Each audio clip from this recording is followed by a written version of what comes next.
Saturday, obviously with the unfortunate rain, we'll put it that way. But Chief Meteorologist Frank Billingsley in his weather blog this morning did a little deeper dive on that as well. So if you get a chance, check that out. Both of those are at clicktohouston.com. Surf cam looking good down at Galveston. As we mentioned, beaches have been closed since 9 a.m., but still a perfect day if you want to just kind of go out and listen to the surf. That's one of my personal favorites, by the way. 81 degrees right now. Pretty steady south-southeast wind around 21 miles an hour. Humidity still at 54%. So even as we got that warmer air pushing in, that little more sticky air coming off of the Gulf, it's still fairly pleasant at 50% humidity. We'll certainly take that this time of year. Upper 70s in Dayton and Anahuac. We've got low 80s from Katy on down to Sugar Land. Same thing as you work your way up towards College Station.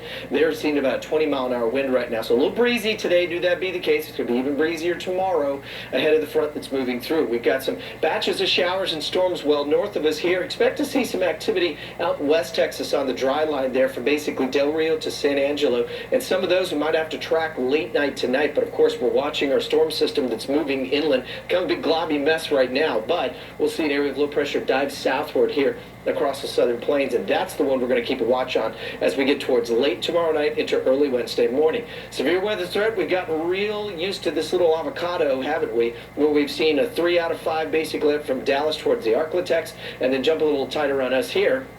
And most of what we've had is about 2 out of 5, so a slight risk for chance of severe thunderstorms.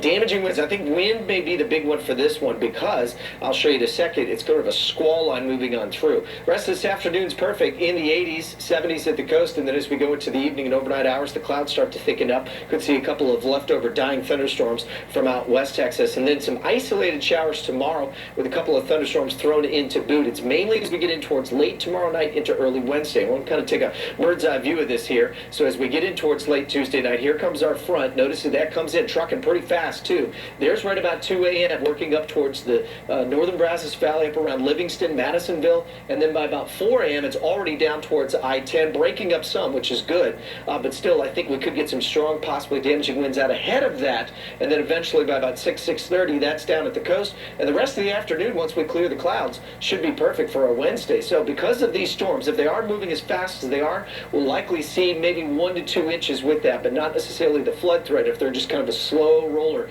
moving on through. That said, Wednesday afternoon, Thursday into Friday looks good, but guys, look at this as we get to the weekend. We're going to crank up the old blast furnace and get up into the 90s by the weekend. Yeah, summer's knocking on our door, yeah, isn't no it? doubt. All right, Jess.